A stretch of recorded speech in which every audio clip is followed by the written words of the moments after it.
I know you guys wanted a progress checkup on my Love bracelet. I've done a lot of comparison between the Love bracelet with diamonds, without diamonds. You guys have watched on my channel, which is the difference between the real Love bracelet with 4 diamonds and the dupe. Today, I wanted to surprise you guys.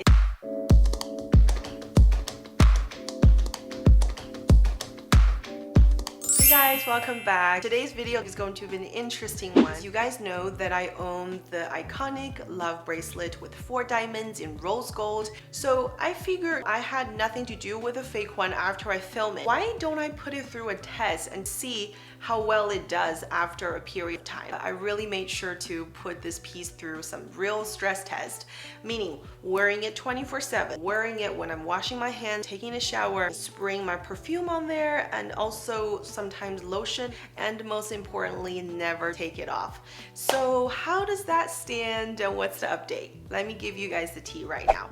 First of all, when I'm wearing the piece, I noticed the color of it has been on the more reddish side, which if it's a real piece of gold jewelry, usually a mix of the gold has more copper components in it. Let me take you guys a few steps back. In the world of fine jewelry, anytime when you see rose gold or any color gold, it's not 100% gold. Essentially, the rose gold effect is reached by mixing a few alloys into the mixture, and every designer brand does it very differently. For example, Rolex use their iconic rose gold. It's called the Ever Rose. Panerai, as a watch brand, uses a different kind of rose gold alloy, but I know that rose gold does wear differently. Some oxidize, some is more stabilized. So in the time when the rose gold is more stabilized and doesn't oxidize to yellow color, which is not the case for Cartier. Cartier's rose gold does oxidize and become more yellowish over time. When a rose gold stabilizes and shows its color throughout different times, it usually means there's a lot more platinum in it to stabilize the color to not oxidize. Obviously, the fake one is going to show the appearance of rose gold to be a little bit more reddish, so more copper. The base metal is completely different than the actual gold. This footage here, you can see it's very obvious that one has worn off while the other one is in a complete condition. Left is obviously appearing more red than the actual one. From there, I can already see that this piece really stands out from the rest of my stack, as my entire collection is rose gold, and this particular one just jumps out quite a bit. After wearing it for maybe 4 weeks, washing my hands and not paying attention from being near water, obviously fashion jewelry is going to start to do its thing, meaning water will change its components of the metal, as the base is usually a brass component or some kind of metal, and it begins to fade. The color begins fading a little bit, starting on the edge of the bracelet. So you can see the red color begins to fade, and then a whitish color starts to appear. And eventually with that, it did some chemical reaction on my skin as well, where it begins to appear green. And I'm like, what is this? Can I hide it any longer? It's green and it's dark green, and it eventually turns black on my skin.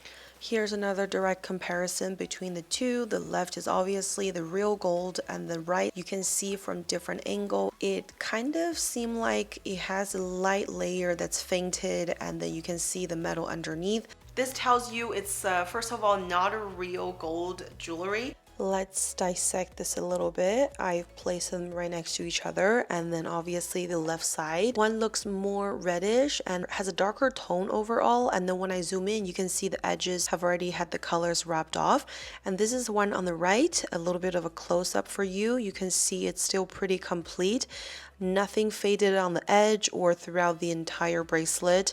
It's still very intact and polished and looks wholesome. From a different angle, you can still see there are some minimal scratch, but still overall has a mirror-like finish with a diamond intact, and nothing really seemed to have fallen apart. And the one on the left, now you can see a lot more flaws from the moment that I picked it up. You can see that the colors have rubbed off unevenly throughout the entire bracelet, and it's just so lack of detail. There's also this weird texture that I guess came from the development of the metal. From the top side, there are more than usual scratches. The coloring is what really gives away the other natural components on there, which are the diamond diamonds begin to become blurry. A real diamond is well polished to kind of make sure that the brilliance of the diamond is showcased 100%, even though it's harder to tell on the smaller diamond, but a real diamond is still a real diamond and nothing compares to a real diamond. The diamond begins to fade a little bit, it begin to look milky, everything just starts to wear off really badly. Here's a zoom in on the diamond. You can see that first of all the structure of the diamond is very different, and you can also see that there's no sparkle, no shine. This is indicator that it probably is a Serbic zirconia or some kind of a plastic diamond where it's very single dimensioned, not in a great quality. Then over time, both bracelets begin to have dirt and dust deposits around the sockets, so where the opening is, it's very obvious.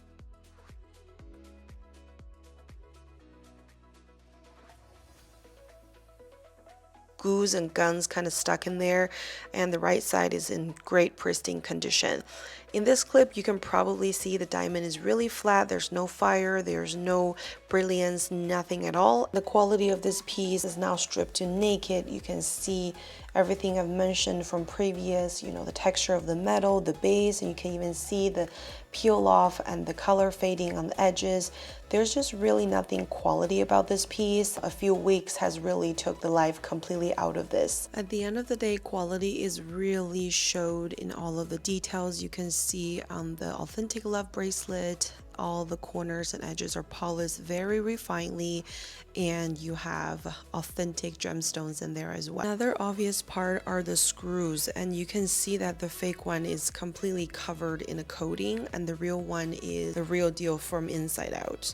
The fake one even had the screw begin to loosening up, so I had to tighten it over and over. Another thing is, despite the fake one is a copy of the real one, but the design and the curvature of the oval shaped bracelet is completely different than the actual Love bracelet. And one might say, you know, it doesn't matter what the curvature is, but I'll tell you, once it's fitted on your wrist, you will appreciate the nice curvature. The fake one was really kind of stuck. This is another detail that unless you wear it, you wouldn't know.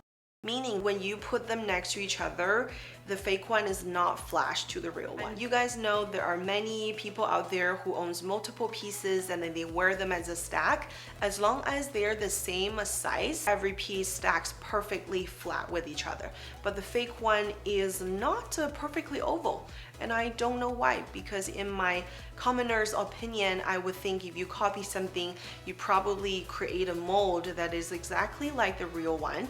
And so the curvature should come out the same. However, that's not the case for this particular piece that I got.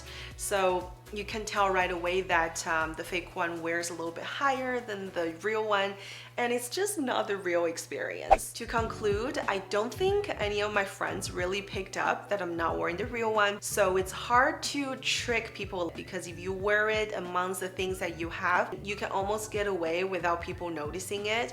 And obviously, like, no one is staring at your hand all the time, so I do get some of your points.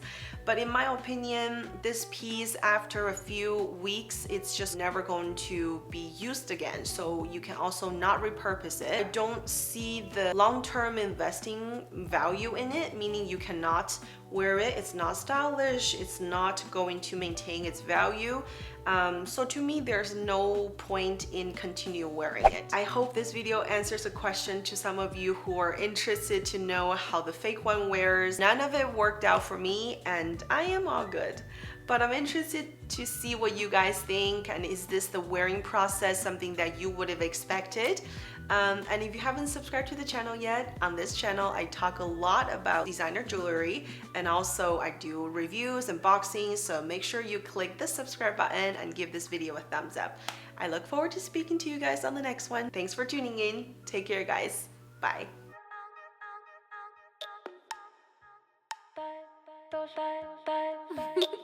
Those